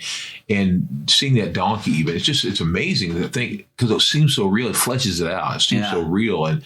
Oh, man, that donkey was chosen, just like the colt later on is chosen. There you go. You specifically set aside that colt was. Jesus told him right where to go get it. Yes. I've taught children for a very long time, 25 years. So I used to tell stories about the chosen colt, the chosen donkey. Not that we know exactly what happened and who they were, but I would sometimes specifically choose, and I would tell about the specifically chosen big fish. I would use myself as an example. I was 500 pounds at the time. A lot of people say, God must have just created that specific big fish because Jonah survived in it. But I used to tell the story about the big fish like it was me as a fish because I was 500 pounds at the time. And I never felt like I fit in. So I used to tell a story of a big fish that didn't fit along with his fish family. And I'd have it look like me. And I would have, anyway, the point is that God specifically had it. And I tell the kids that sometimes we don't fit. We don't feel like there's something right with us, but God has something specifically just for you. Yeah. And I think that's a wonderful thing you could do, and these stories are great that way. Yeah. And it's like, even with all the struggles of Christmas, because to us, Christmas is a beautiful story, but it was ugly as it happened. Oh, yeah. It was rough. It was not an easy time. Joseph had to get there. Yes. And then it showed that even whenever... the ridicule of when they thought Mary had messed around. Oh, yeah. And the other thing is even when Herod died, and you would have thought, oh, good, safe and secure. No, because then his son, Herod Antipas, was nasty. They said that even worse than his dad. How do you think about that? Because look who he was raised by. Yeah. Well, raise up your child in the way they should go, and the end will not depart from them. Yeah. If you raise a child wickedly, they're going to follow that wicked way and be harder for that kid to straighten out later. Yeah. But it can be done. Yeah. Well, anyone can come and to think Christ about and this. change. Herod, he killed the other boys and his favorite wife. Yes. So, wow, stereo. But you think about this. So that Herod Antipas, must have been twice as evil in order to impress Daddy. Well, didn't he kill his brother and take his brother's wife? If I remember correctly. Or maybe that was Herod. The one that, I think it was Herod Philip. I could be wrong. But thanks a lot. How many Herods have we? Because I was thinking, they all put the name Herod. They put there was like 3 of them, but they put the name Herod's Herod. Not a good name to give your kids. No, they took the name Herod as an honorary thing. But you see, the thing about that is, I can't imagine that they were trying to impress Dad. Look how bad I am. I'm the baddest. No, man. Yeah. It reminded me a lot, to be honest with you, later on, just a few years ago now. But whenever, what's his name? Saddam, when his boys were doing all that evil stuff, I thought of Herod because they were doing the same things. Yeah. But I yes. Robin Hood. Oh, I love it. So, why it makes the list is due to the influence of Friar Tuck, who represents the Christian faith in the movie. He tries to encourage the villagers while they are locked up by ringing the church bells. As his little helpers, the mice are supportive too, playing the organ and giving their last coin as an offering to the church. Little church mice. Yep, I love them. Mice. In fact, I'm doing a lesson about that coming up soon. Well, nice. There you go. Pollyanna. I'm just going to keep going to the next one. That's a great one. Oh, this person, the writer article says, I conclude with what I believe to be the best live-action Disney movie. I've never seen it. You never see Pollyanna? No. I've been telling you something. We got to remedy that. Here's the explanation. It says Pollyanna, played by Haley Mills, of course I knew, is a young missionary kid whose parents died overseas, and she comes to live with her wealthy and powerful Aunt Polly. This little girl inspires a whole town of negative people who are fearful of Polly Harrington. Pollyanna shares much encouragement and even points out there are 800 happy texts in the Bible. That's right. It says if you have Disney Plus and have children, I encourage you to have them watch Pollyanna sometime. I own that movie, and I'm going to tell you something. My dad had us watch that movie as a kid. I mean, the first thing that stood out in my mind was the first thing you see is boys' naked rear ends as they jump into the creek. And of course, there's a little boy. There's that Arkansas in you, jumping in the creek. Yeah, I'm sorry. But I was raised by an Arkansasian man, my daddy, who I'm looking at right now, his picture. No. But that was the first thing that stood out because I'm a kid, and that's, but that's not a big deal. But it's a kid, you're like, whoa! Then it's like, oh, now it's okay. It's the way it was. And that's what he said. And here's the thing about Pollyanna. That movie is so good, so amazingly good, and it'll make you feel good. There's moments you think, oh no, it's going to be bad, it's going to be sad. No, I'm telling you, you've got to watch that movie. There's a preacher in there who's one of my favorite actors. I can't think of his name right now. It always reminds me of my Uncle Russell, so I always want to call him Russell. But he was in so many movies, and he was just so good. And he's this preacher in that movie, and he is basically under the control of Paula, or whatever her name is, her aunt, and Pauline, or whatever her name. And he's basically being told to be kind of a crabby, mean preacher, or whatever you want to call it. So he gets out there, he's always saying, death comes unexpectedly, talking about death and sad things. And Pollyanna. That made me think of a Monty Python thing. And it basically, Pollyanna just changes that town from within to each person, and it's a wonderful thing. And we're not talking about being cheesy, but we're talking about trying to look at the happy things of life. And my dad taught me that. Always look on the right side of your life. But seriously, look at the good things that God brings to you. Happy. Yeah. We're not talking about being unrealistic, but that's what Jesus brought, was joy. Yeah. Not gloom, doom, but now joy. There's trials. Oh, trials. There's trials, but God doesn't let go. And the thing is Jesus is the joy of life if you look at it with the correct lenses. There we go. Which you forgot to bring. Glasses he's saying. Which you forgot to bring. I forgot to wear them. I was trying to get it going. I accidentally skipped over one, by the way, on this guy's list, because I know it's going to come up later, but Snow White and the Seven Dwarfs. Yes. We have a scene of Snow White praying to God and asking him to bless her newfound friends. Oh, I love that. There are other animated short films that came out around the time of Snow White's debut that have good moral messages. They wouldn't be directly biblical, but they do offer wholesome entertainment that encourage viewers to work hard, treat others right, and understand the difference between good and evil. But yeah, it was Snow White praying for bless my new friends. I remember that now. You do see a lot of moral standards in certain ones, and they even hint about things like that. For instance, if I'm not mistaken, there's a couple where you hear church bells ringing and the darkness goes away in certain ones and things like that. And I'm attempting to get rid of ads. That way it gets out of my way. Yeah, no problem. It jumped up on me here. There we go. Okay, so now I can read on crosswalk.com because I got 2 different articles. And in fact, if you want to pull up, there's a second one. Oh, I'm sorry. That in case we run into the same things, I got ads jumping all over the place on me, but I thought you had it on your laptop too. No, I didn't. Okay, there we go. Speaking of Snow White, so she was a devout Christian. This is the first animated movie made by Disney, and it's actually the film as it was made holds up. It says here on Crosswalk, and I will say yes. And it says, true, it's not as coherent or as powering as new works like Frozen, but it is the only Disney movie to feature an openly Christian princess. Some viewers may recall that halfway through the storyline, there's a brief scene where Snow White is shown praying, with head bowed, hand clasped together. She asks God to bless the 7 little men who have been so kind to her. It's a short, but nonetheless poignant display of faith that you won't find in most modern films. And she is she's white as snow, washed white as snow. Yeah. Oh, and here's, Jungle Book quoting scripture, which I'm pretty sure... Yeah, taking the weeping Mowgli aside, Bagheera gently reminds him that greater love hath no one than he who lays down his life for his friends. I thought it was Bagheera that says it, which is John 15:13. Of course, we already mentioned it. Oh, the sword and the stone here in the churchyard. Let me just read this directly. And the Bible is a bare necessity of life, in my opinion. There you go. There you go.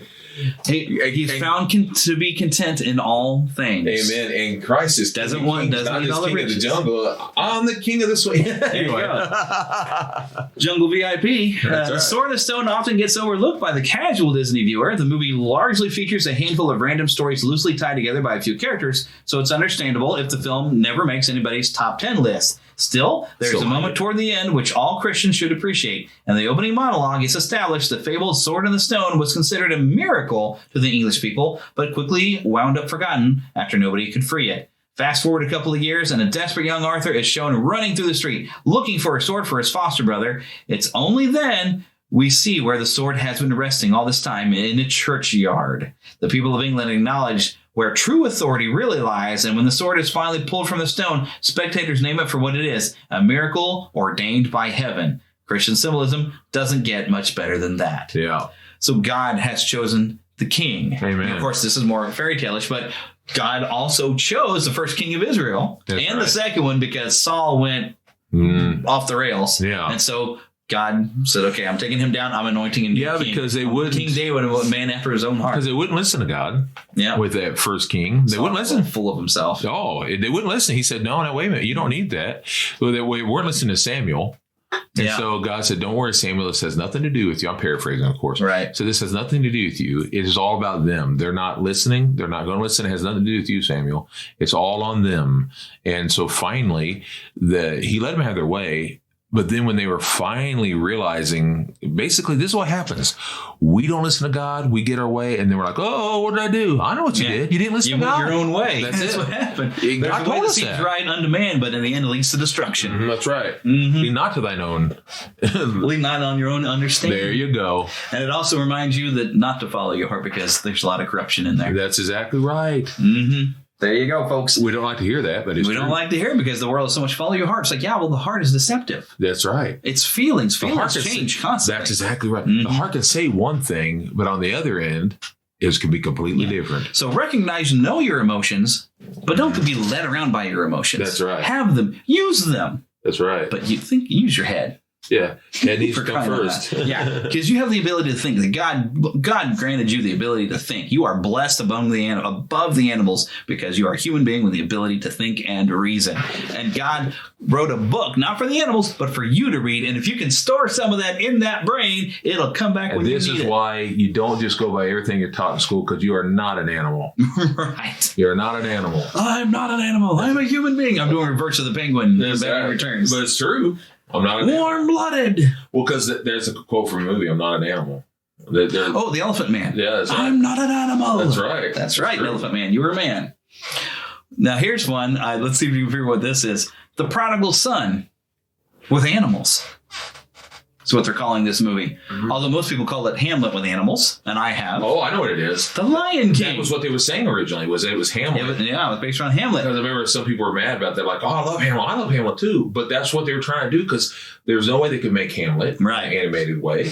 Except unless and you don't want that tragic ending of Hamlet. Oh heavens! But like, ooh, the uncle killing, for the son and taking the wife. Ooh, hey.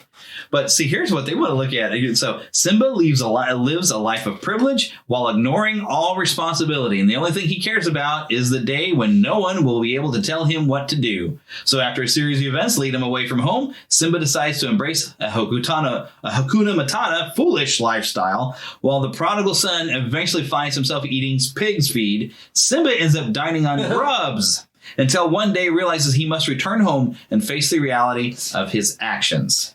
And in truth, Luke 15, by the way. I like that. That is. In truth, I never thought of it that way. Yeah, it's pretty good. Well, he's right there with the pigs. Eating with the pigs, oink, oink, oink, oink. Eating with. I still love that song. I made a song years ago. I made a song to teach the kids about eating with the pigs, oink, oink, oink, oink. Eating with the pigs, oink, oink, oink, oink. I'm eating with the pork roast, pork rind, bologna, bacon, baby. Eating with the pigs. Yeah. I like it. Oh my goodness. Wow, so here's another princess who's been accused of being a pushover, someone who just lets herself be bossed around and never does anything to help themselves, or herself, I guess I should say. Why should she get a happy ending? Shouldn't those only go to people who deserve them? Well, that's not what Jesus said.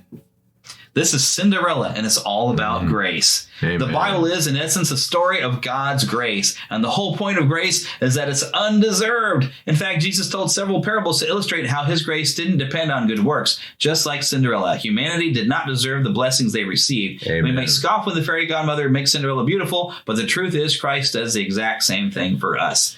And that's the change. Now, granted, underneath, Cinderella was always beautiful.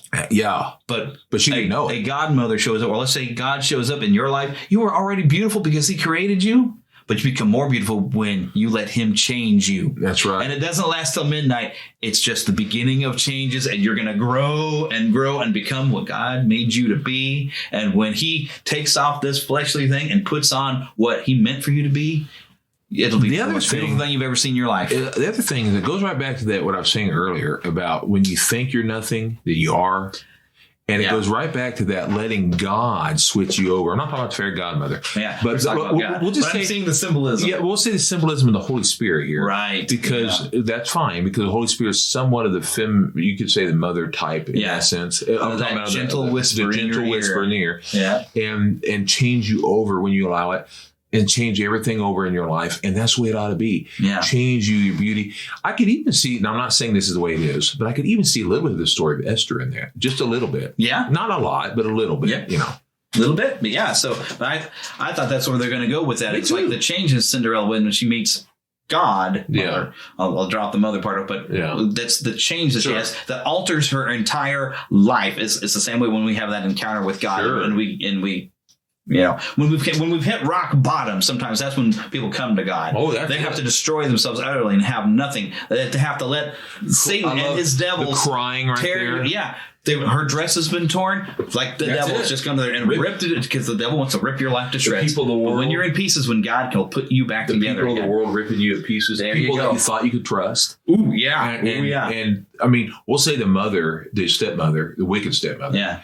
Is the devil. Yep. And she's got her two little demon daughters. They're the ones tearing you down. The people of the world that the demon, because a lot of times the people of the world, whether they realize it or not, they're being used to rip you to pieces because the demons are all over them. And that's how it is. You don't even know it sometimes, but that's why we got to use kindness, and because we may be being used and we're not even aware because we think we're being jokey. Because I'm guilty of it. I've done it. And before you have that encounter with God, you're a slave like Cinderella. That's exactly right. That's it. There's a lot. That movie will preach now, man. That's it. And I know further than this website. I know that it may seem like we're really reaching, but really you're not, because morality always comes from the word. Really, morality comes from God.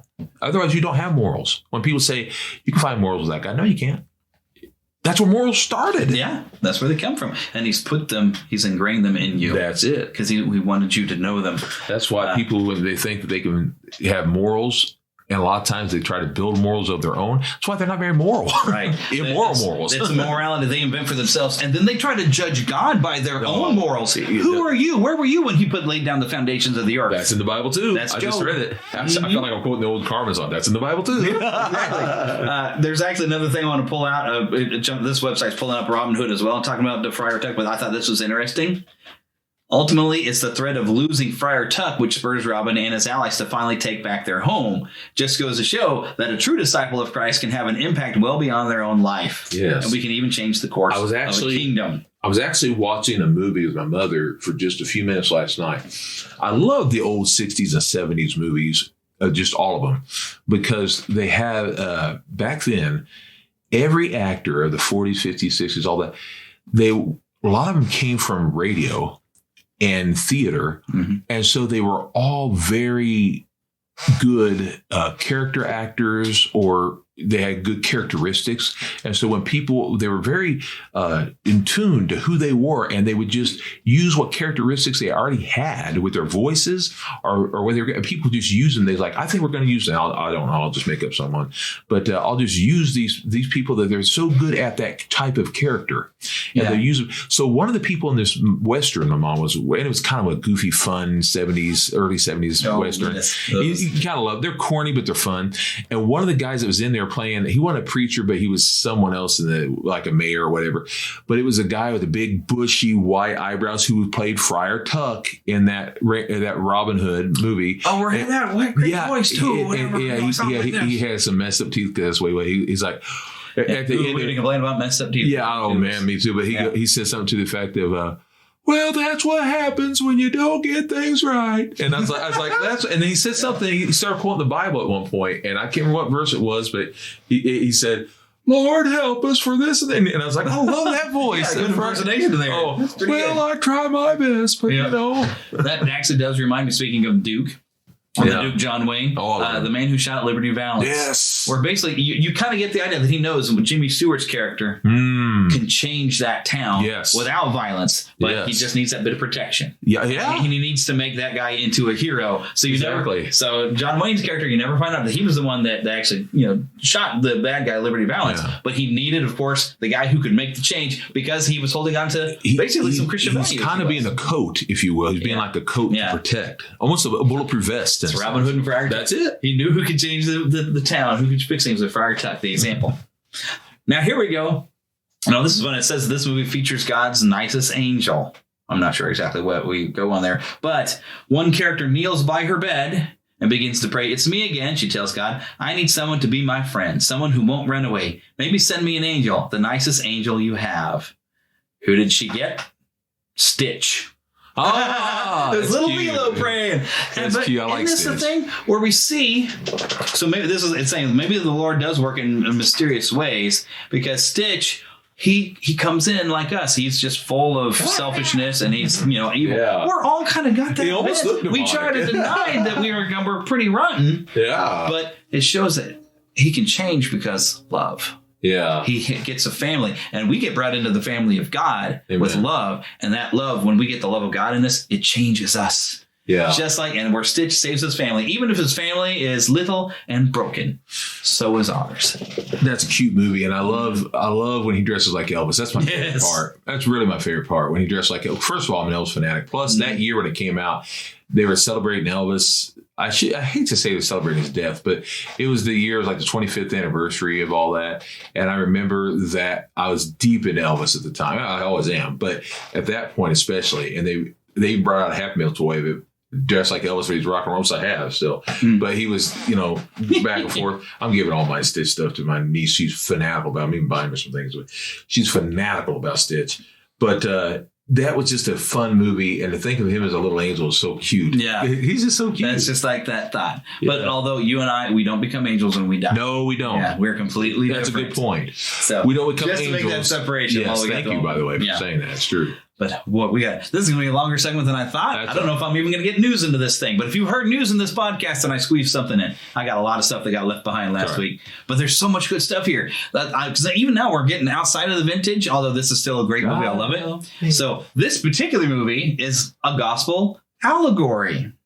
So it learns that the main character was born a princess in an enchanted kingdom. However, one night she's kidnapped by an evil witch and taken to a tower far away from her mother and father. Hoping to find their missing daughter, the king and queen create a festival where every year lanterns are set off to light her way back home. There's more to add to the story, but you can probably see where this is going. In its own strange way, Tangled stands as a perfect allegory for the gospel of Christ. Yes. Probably not intentional, but let's go read this here. Rapunzel represents humanity who has grown comfortable in her prison, but can't ignore the light which shines in the darkness. The devil is signified by the witch who tries to convince Rapunzel to forget the lights and stay locked away in her tower. Lastly, God can be found in their parents who without fail continue to shine their light in the hopes of bringing their lost child back home. I never thought of it that way. That is one of my favorite movies they've done. And a few years ago, 2015, in fact, a few years ago, I and someone else had taken that song. I took the song, but we sang it. I took the song, and I didn't really have to change much at all. But we sang it together for the voice of Adam and Eve. And we sang it. That's Adam and Eve. I meant to say is Joseph and Mary. And we sang it as them singing it over Jesus, where they're singing this song. And can't think of the words right now. When last I see the light, because Jesus is the light. Exactly. He's the way, the truth, the life, and the light. It changes everything. That's it. And so Jesus is the light. Mm-hmm. And so I had them. And at last I see the light. And I had them both singing different parts together. And but it really fits so well. Yeah. And all I had to do is change one or two little words. But for the most part, Mary sang a part and Joseph sang a part. Yeah, that was it. But it really fit. I remember when it came to me, the idea of that, I was like, man, I love that movie. It's such a great film. Yeah. I'm going to have to watch it again. Oh, me too. It's really good. But here's one where I'm going to go ahead and just wrap up with this one. I got a lot more articles I found, but I'm going to wrap because this is going to be a very long show. So this particular movie, I'm not naming it until I get to the ends of things. But there's some people will say that it has a secret Christian message, but that's a mistake. Christian imagery is everywhere in this film. The movie opens with the main villain trying to kill the protagonist as a baby, only to be stopped by a church deacon who invokes the true power of the Holy Spirit. Later on, the film's heroine sings a song in which she talks to God and reminds viewers that what prayer really looks like. Even the villain clashes with faith, wrongly believing his piety makes him a better Christian than everyone else. And when it comes to Disney movies, you won't find one that incorporates God more than The Hunchback of Notre Dame. God help the outcast. The poor and downtrodden. That's one of my favorites. I got to. Here's what happened with me. I was blessed. I got to go paint that pictures of that at the movie theater with a friend of mine who was working at the theater. So we got to see it just before they started having the opening things, scenes of that when you get to go see it before it came out. And we got to see it the night that it came out. We saw it before that. Because we painted it. They allowed us to watch it the night before it came out at midnight, and we watched that. We had so much fun, and I already knew the songs because I had bought the week before. That's what we do. We used to do that all the time, and they let us. And we would buy it the week before, and I had it memorized. And I'm singing with it because no one's in the theater with me except him and his girlfriend. But I was singing along with, not out loud, but I was singing along with it and loving every minute of it. And I love that very underrated movie. Oh, I love it. And if you look when he's out there singing. And out there living in the sun, you see Belle walking in the town. That's a great movie. But speaking of a line from a song that'll preach a little bit and almost as a quote of scripture. So still I see your face and wonder, were you once an outcast too? She's looking at Jesus, and he was despised and rejected among men. That's right. We see this on Isaiah 53, my favorite passage. Yes, there's a lot of great things in there. It's like truth. He was an outcast and killed. There's a lot of great things. And now this is really kind of stretching, but Beauty and the Beast has some moments in there. That's a redemption story. It's a redemption story, and we are beasts of sin and all. But there's it was pride and mean and so there's a lot of that in there. Yeah, I mean, which isn't in the original fairy tale, but I like the Disney version. That's my favorite version of it. Yeah, really definitely. But it's a redemption story, and it shows that yes, you can change, and what makes the change is love. And for us, we know that's the love of God that He puts in us, changes everything. That's right. Sometimes it's slow, sometimes it's not. Yeah. As I liked it, I like how C.S. Lewis puts it in The Voyage of the Dawn Treader with Eustace. It's not that he says not that Eustace was already just a better person, but the cure had begun when he has an encounter with Aslan. And that's it. At this point, Eustace had become a dragon, and he could not peel away the dragon himself. Aslan had to rip, and it's going to hurt a little bit. He had to tear that down. That's right. And made Eustace a new person. But it said the cure had begun. And that's the way we are. The cure begins, but it takes us some time. We're repentant. But I have still scar upon scar upon scar, literally, and I can tell you that in the beginning, it takes quite some time to start healing. Yeah. But it does heal. Mm-hmm.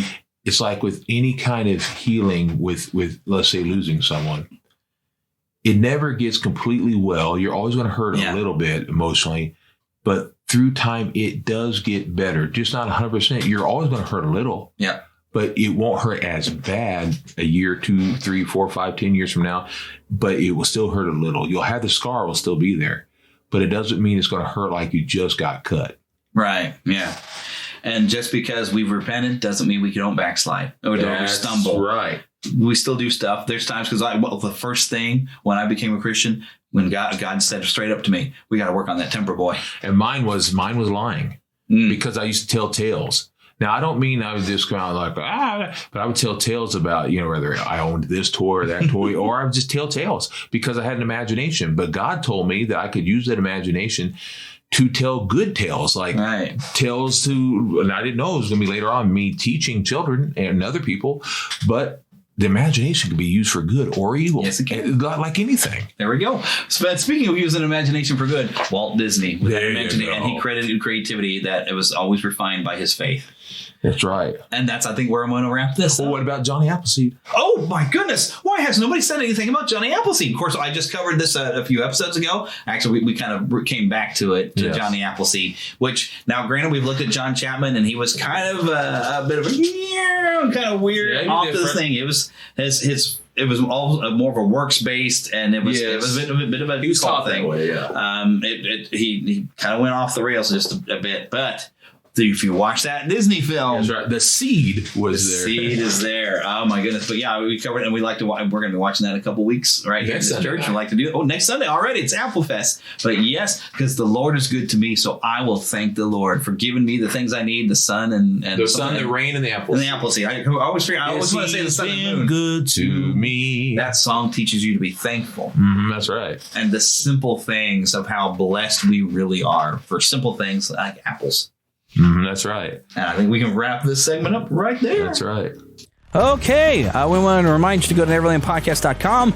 You'll find a link there for the My Podcast Reviews, which is supposed to be getting a new name. I don't know when this happens, but he's updating it. If you happen to have a podcast and you would like to be able to see all the reviews from around the world and have them delivered to your inbox, plus a lot of other helpful functions, go and click on there. It does help out the show when you do that. And you know what else will help out the show? Clicking on that W link. And you can go and purchase you some energy drinks, some powders, so you can drink more water and have some healthy energy and vitamins in your life and not just a lot of caffeine.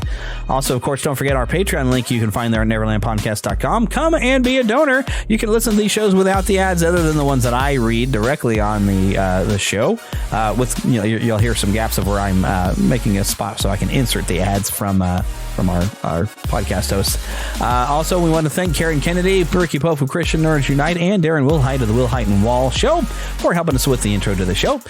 Don't forget to email us at podcast@neverlandpodcast.com. Follow us on Twitter, Neverland PCast. We're on Facebook at Neverland Podcast. And join the Neverlanders on the website. You can find there where you can become an official Lost Boy or Pixie. Why Pixies? Because girls are too clever. They don't get lost. And as we say at the end of every show, get lost in an adventure. And we'll see you next time.